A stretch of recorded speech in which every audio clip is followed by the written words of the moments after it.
Okay, so I kind of want to sit down and go ahead and continue our coverage over the Justice Society of America. Now, I do know that there are some folks out there in the last video were kind of mentioning that I should cover the golden age of JSA.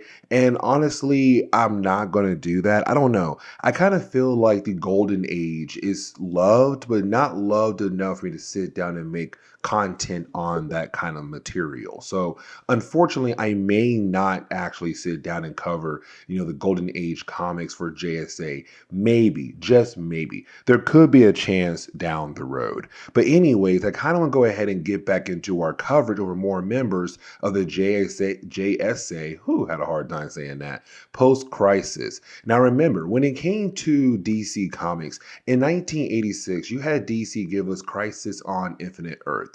Now, when that event happened, it kind of changed a lot of things for DC Comics.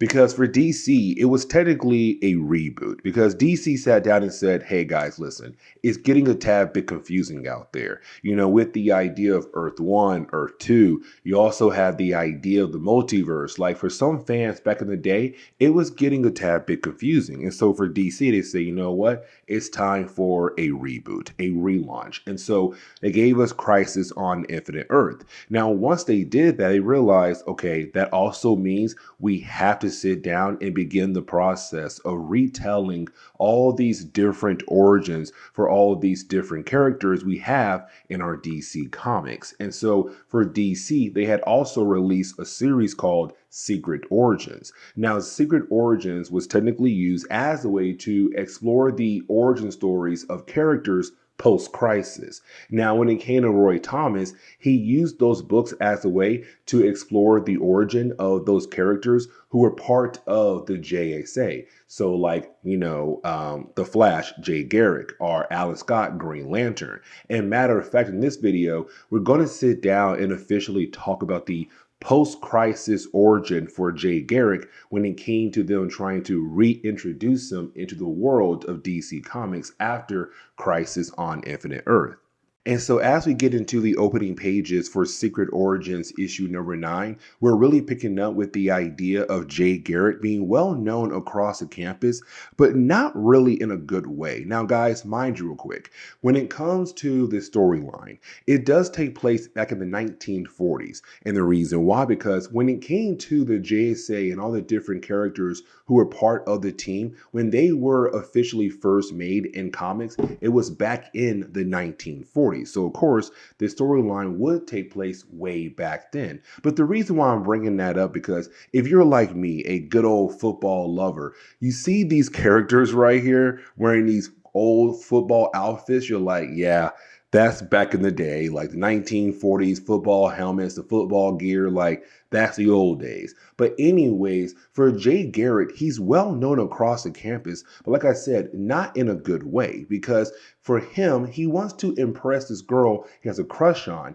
and that would be Joanne. The problem is that he's well known as not a great football player. And the reason why, because he's not fast enough. And matter of fact, to give him a nickname, kind of go with the idea of him not being fast enough. Now, when it comes to Roy Thomas, you can kind of tell here that with the idea of having limited pages to tell his story, he knew he had to move kind of fast here when it came to the origin of Jay Garrick, because we did switch over to the idea of learning that even though Jay is not really great in football, he's a great scientist. And so one night while trying to work in the lab, unfortunately, he does make a spill while trying to, have a smoke in the lab, which honestly for me kind of feels like a bad idea, trying to lit a cigarette in a room full of chemicals and gases. But anyways, thanks to the spill he made in the lab, unfortunately, he does inhale all these different gases and does lead to him going into a coma. Now, you do have his professor come back and send him over to the hospital, where unfortunately, he does stay in a coma for like weeks. Now, once he does wake back up, He looks out the window and he sees Joanne. Now, of course, he wants to go see her real quick, but he also learned that Joanne never did come to visit him while being in the hospital. Now, here's the thing, because once he does run over to her, is him also realizing that he now has super speed. And most likely it came from the chemicals that he had inhaled. Now, once you do have, Jay Garrett kind of show Joanne how fast he truly is, he then basically tells her what's going on with her. So just like that, he automatically trusts her with his new big secret, the idea that he has powers now. Now, this leads into a football game. Because, like I said earlier, with the idea of Jay Garrett being well known as not a great football player, that most of the time he spends time on the bench. But of course, it's now time for him to go into the game because of, well, injuries. Now, here's the thing, because by this point for Jay, he kind of began to learn a tad bit more about his brand new abilities.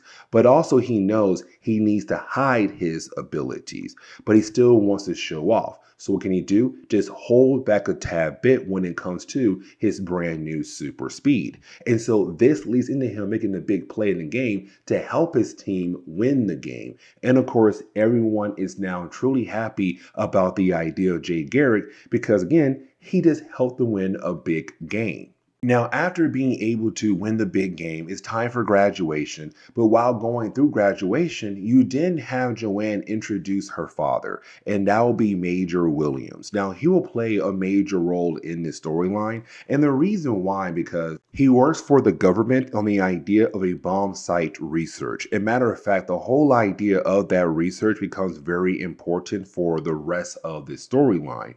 Now, for Jay Garrett, he has to say goodbye to Joanne. And the reason why, because she's going over to Washington with her father. And so with her now being gone, it kind of leaves the door open for Jay Garrett to discover new things to do with his life, like the idea of being a hero, because he does learn that for Philadelphia, there is a lot of crimes going on out there. And so, of course, you do have Jay run over there to kind of be like the new hero in that city, to bring down a major racketeer ring going out there. Now, while being out there in Philadelphia, he does run into Joanne again.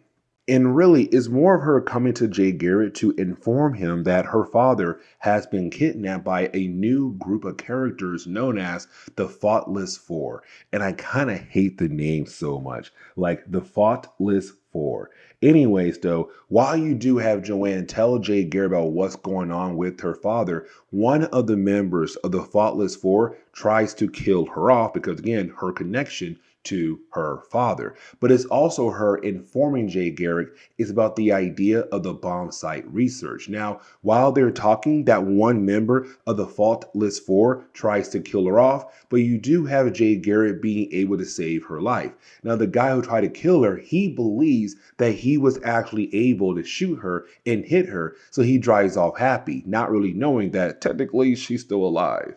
Now, like I said earlier, the idea of the Faultless Four is to kidnap Williams, Major Williams, to kind of learn more about the idea of this bomb site research. And then you sell that research to different dictators around the world to make a lot of money. Now, here's the thing though, because they try to use the idea of his daughter being dead to hopefully break him so that they'll then be able to get information out of him. The problem is that he still is not going to talk, even though they told him like, hey, we had killed off your daughter. She's no longer around. Now, we then have them say, you know what? Here is another idea. Why not go out of your way to collect her body and bring her body over to her father to show him like, yeah, what we said is true. She is officially dead. Now, the one member of the Faultless Four who did try to kill her and still believes he did actually kill her, he goes out of his way to go to her house to hopefully collect her body,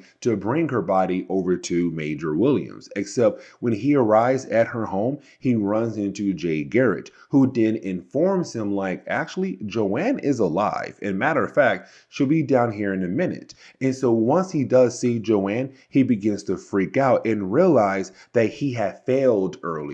So he rushes back to the rest of his crew. Now for Jay and Joanne, they kind of realize the way he was acting, they most likely know that he's part of the Faultless Four, where of course they're holding her father. And so you have Jay Garrett change into his Flash outfit and tries to chase the guy down.